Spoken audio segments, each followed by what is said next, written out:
Are you going to give me a cue? It's good. Oh, okay.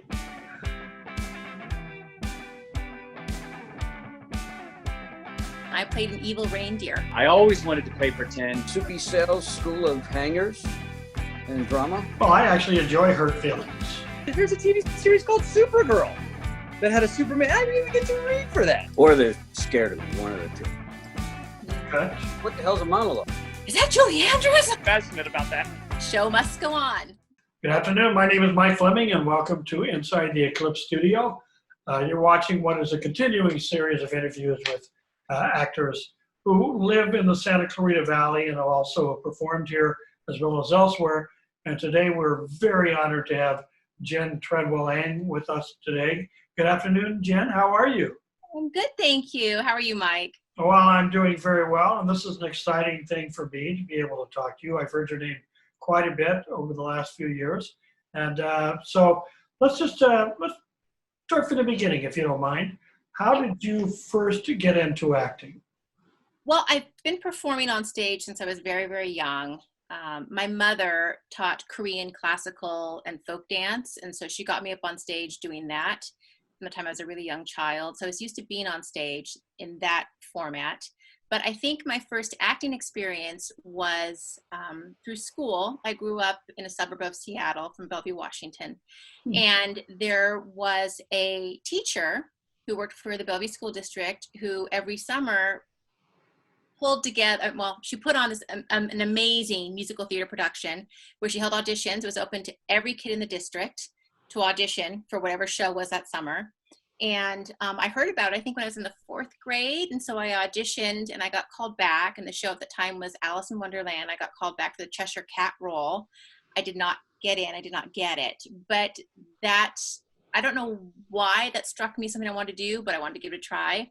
And then 2 years later, I tried out again for a production, 2 or 3 years later, and I got in this time. And so my first true musical theater production was, it was The Lion, the Witch, and the Wardrobe, the musical. And I played an evil reindeer for the Wicked Witch, the White Witch. I was one of her reindeer henchmen, and I just loved it. And so it was a theater company of kids throughout the district from kindergarten to 12th grade. And I think it was maybe 50 kids altogether. So it was a great experience. And I did 2 more productions with that summer theater company. I ended up doing Fiddler on the Roof, and I played Havala, the 3rd daughter. And then she did Cinderella, Rodgers and Hammerstein Cinderella, and I got Cinderella. So that just kind of cemented my love of theater. That's very interesting. I came from a similar background for probably 4th grade through 12th summer programs. And those are magical years. It's really when you're enjoying the innocence of creativity, as it were. There's none of that pressure, and it's a wonderful way to learn too. So your first experience was live theater then? Well, performing, yes. But actually my parents took me to see children's theater from the time I was very young. So they've got pictures of me as an audience member watching Snow White and the 7 Dwarfs at the Seattle Children's Theater. I was probably 2.5, 3 years old. So they introduced me to it from a audience point of view, and I loved that then. So maybe that's what fueled my love of being on stage, just seeing all of that. Yeah, and I think that's probably a very important thing for parents to think about for the children. I know that ticket prices can be prohibitive, but it's very important to expose children to culture on that level. And so it's not just coming from a television. Right. All right, so what productions have you done in Santa Clarita? I've done a bunch, I guess, mostly through the Canyon Theater Guild, and then I've done several productions through Santa Clarita Regional Theater, which is connected with the Canyon Theater Guild, summer performances that take place at the COC stage. And then I've done a few productions at the Main, which was formerly the Rep. So most recently, I did Steel Magnolias at the Canyon Theater Guild and Rex's X's. And my last SCRT production was The Wizard of Oz. It was probably 3 years ago, I think. And then most recently at the Main was with my good friend Nancy Lantis, and we did The Gingerbread Lady, Neil Simon's Gingerbread Lady. Nice, nice. What did you do play in The Wizard of Oz? It was the Wicked Witch. Really? Yeah. Wow, that's casting against type as far as I can see. Well, thank you. Yeah, it was a really wonderful opportunity. I mean, I guess normally I'm seen maybe as a Glinda type. And I did get read for that, but I really wanted the witch. And thankfully the directors were able to see that I could pull that off. I remember the callback, and it was really fun. And then I had the prosthetic nose and the green makeup, and so you couldn't even recognize me. No one recognized me. Wonderful. Yeah. Well, now let's talk about, now this could put you on the spot. Okay. But tell us about your scariest moment on stage. I probably had a lot of them. I will tell you that with the Wizard of Oz production and being the witch, I always had moments of anxiety when I was hoisted up on the wires and flying across stage. And not because I was flying across stage, but because it was very hard to control myself from turning around. Naturally, the wires wanted to spin so that my back was always to the audience. So of course, or backwards. So you don't want to fly in this direction, but first, because that makes no sense. It looks like you're flying backwards. So I always had anxiety trying to control the wires with your natural body motion to try and keep myself looking like I was going forward and not spinning around. So that was always a little anxious for me. It's probably the most recent one. And then before that,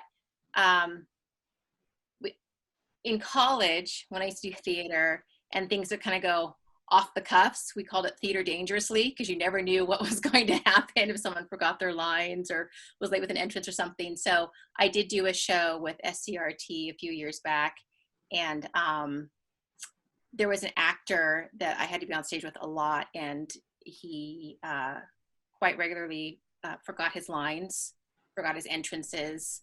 And so we were always like, okay, which direction is he coming from now?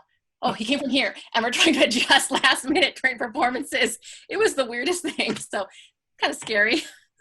Yeah, I would say that one of the great things, but also one of the most challenging things about live theater is that there is no escape. You've got to deal with it. Right. Show must go on, regardless of what happens. Okay, so that you described your scariest moment. By the way, when you were flying about in that flying rig, yeah, were you singing and speaking at the same time? I didn't sing. The Wicked Witch does not sing. Okay. But yes, yeah, I'd be screeching. There was one point where I kind of swing in sort of halfway, and it's, if you remember the movie scene, for example, it's when the witch sees the Scarecrow and Dorothy, and she wants to light the Scarecrow on fire. Right. So I'm tossing like this ball that's supposed to look like a ball of fire. So I'm threatening from above and trying not to swing back and forth while I'm threatening from above. So yeah, I had some lines, and then the cackle, of course, as I'm flying through the sky. So a little bit of that. Yeah. All right. So let's talk about then, what was your most, I think I could ask, exciting moment, or maybe your most uplifting moment as an actress? I think, I mean, I've had a lot of those too. I think a lot of the uplifting moments come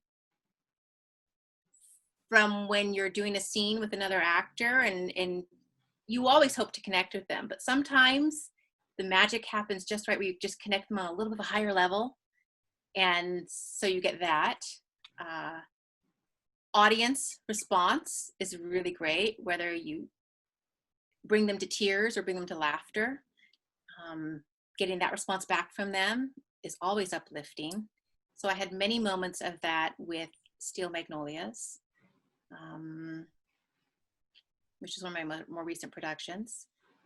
I think it's that. I think it's, you know, and I did 9 to 5 the musical, where I played the Dolly Parton role, Dora Lee Rhodes. And there's a song, well, there's a number of songs, but there's one song that is very uplifting. And I remember being up on like this pedestal, and we're singing to everybody, and it was almost like a gospel kind of feel, and hitting that high note and just holding it and the end, and that's great too. And you just feel the energy of everyone around you. So that was good. Wonderful. And again, that's a live theater experience too. Live theater. You mentioned that you were singing like gospel style and stuff. So Let's talk about some of your training, because obviously it's not just acting, but also music as well. So if you don't mind, enlighten our audiences, the training that you've undergone and how important that is in pursuing this profession. I sang choirs from junior high on. In junior high, you just had one basic choir, and then in high school, I went into the concert chorale, and then I auditioned for the jazz choir, which is what we had. We did not have a show choir where I came from, so the jazz choir was like the separate choir, so I did that. And then in college, I also tried out and got into the concert chorale at my university, so I sang there. I took private vocal lessons from a number of different teachers throughout the years, and that certainly is very beneficial and very helpful. And then being in shows, you know, you learn so much from being in shows, and different people's, the directors, vocal directors, different techniques of teaching, and hearing other people sing, and learning from others whose voices are wonderful. And, you know, you surround yourself with people who have the expertise, and that's training right there too. So I kind of feel like it's been a whole part of my life. Mm-hmm. What's it like keeping your chops up during COVID? I feel like I haven't so much since COVID. It's just been such a strange last 5 months now, 4 months. What's interesting is that I've actually been watching a lot of television and movies that I didn't do before. I didn't have the time before, pre-COVID. And then when everything shut down, it's like, okay, let's start watching these Netflix shows and movies that I've been hearing about forever and ever. And why do people love them? And so you see brilliant examples of acting on the screen, and that's very inspiring. I've been reading some plays, certainly. And my daughters are involved in theater and have been for years in various formats. And so I'm talking about theater with them. We're listening to different soundtracks of musical theater productions. I'm helping to coach them on audition songs for high school. So it's like all that stuff is kind of around me. So I still have my hands in it. Right. The performance aspect for me has been, you know, slowed down a lot until recently. I mean, I've been doing some stuff virtually, which is just crazy. If you'd asked me 6 months ago, I'd be doing virtual theater. I'm like, you're crazy. I have no idea what you're talking about. And now we're doing it. Yeah, it is amazing. You know, and that is a way of keeping in touch. That is a way of keeping your chops up. But it certainly is a different experience. Yes. Because especially if you come from a live theater background, because it's that immediate payback. You spoke of your daughters, so they are graduated from high school or still in, or? And so I have a daughter who is starting her senior year, and I have a daughter who is starting her freshman year. Okay, and so, but they're both performers and actors. Yes, yes. Wonderful. And so what words of wisdom, pearls of wisdom, as it were, have you been able to impart to them? Well, I mean, I guess I've had to give more advice to my older daughter because she's been doing it longer. And now with my younger daughter coming into the scene, I mean, she's getting advice from my older daughter because of the high school theater, you know, and her experience and her knowledge and sharing that. Pearls of wisdom. Well, you know, when it comes to singing, you have to practice. If you don't practice, you kind of lose it. Be open to critique. That's really, really important. And try not to take everything so personally. But I've been, since the young age, they'll probably tell me that I'm always critical, and not in a bad way necessarily, but I do think it's important if you've got children who are trying to pursue it in whatever aspect, I think it's really important that we be honest with them about what their strengths are and where they can make some improvements. And so I've always been very honest about that with my daughters, just kind of like, okay, this is great. And this is where you're a little weak. So maybe we need to work on that, whatever that is, you know, whether it's your pitch with a song, whether it's your vocal range, or when it comes to acting. When you're younger, of course, you lack the life experience. So it can be harder to connect emotionally to the material because you don't have the life experience to sort of reflect on and use for any scene. And so trying to bring examples to my children, like, remember when this happened and how that made you feel? This is kind of what this is like. Try to relate that emotion to what's happening in this scene. So it comes from the heart and not so much in your head, thinking, I should say it this way. No, you need to be in that moment. And then however it comes out is what's real and what people connect with. So it's kind of the advice I try to give my children. I really like hearing that because it's, they're going to hear the critiques in theater and film anyway. But if it comes from their parents, if they're willing to listen, of course, but if it comes from their parents, it's going to prepare them for that world. So it's not such a harsh reality. Right. So nicely done. People don't just give you, unless you're famous or you've got a long-standing relationship, you have to earn those parts and you have to really put your best foot forward. And, you're going to be told no, because that's life. So yeah, I think the critiquing is important and being able to accept those critiques and then making it work for you as opposed to just having hurt feelings. But it's hard. I mean, as actors, we've all been hurt. We all take things personally. We're emotional people. So trying to find that balance. Well, I actually enjoy hurt feelings. It's an Irish thing. You revel in it, and then you grow from it, and then you impose it on other people. Okay, got it. So you were saying that you're watching a lot of movies now during the COVID and series and whatnot. In the process of watching those, is there a particular role that you would just love to have? Yeah. Well, I love and always have loved historical plays, movies, books, productions. I love the idea of being in another time period and wearing costumes from another era has always intrigued me.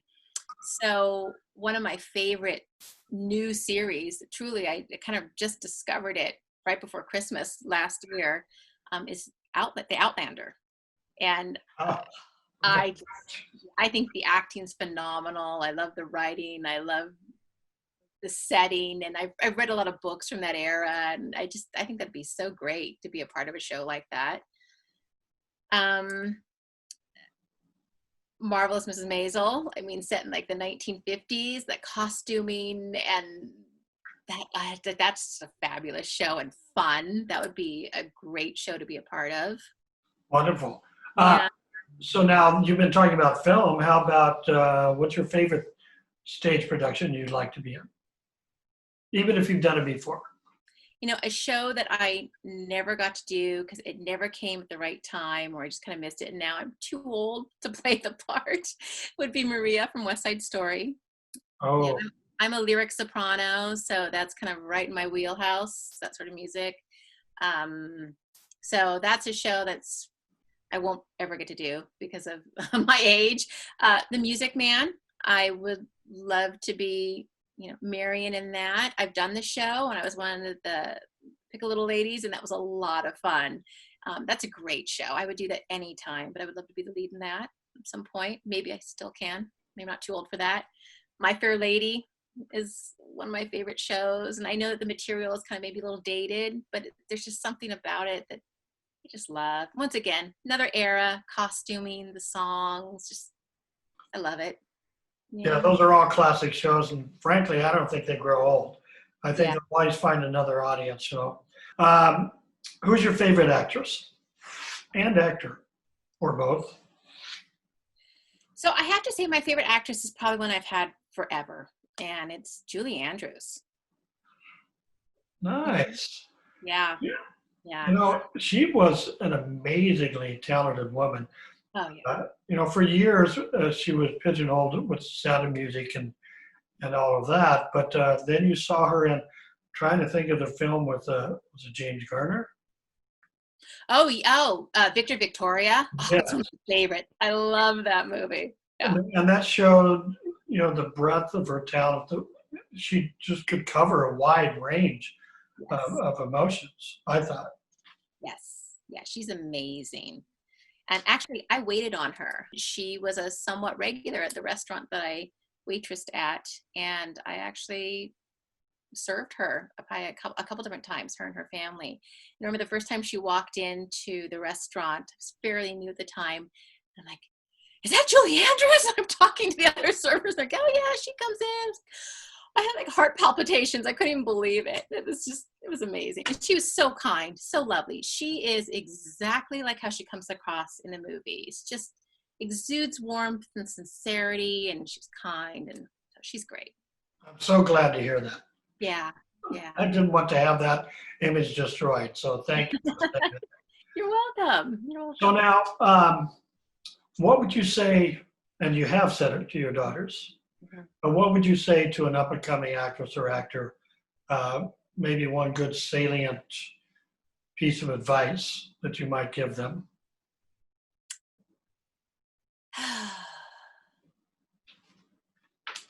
I'd say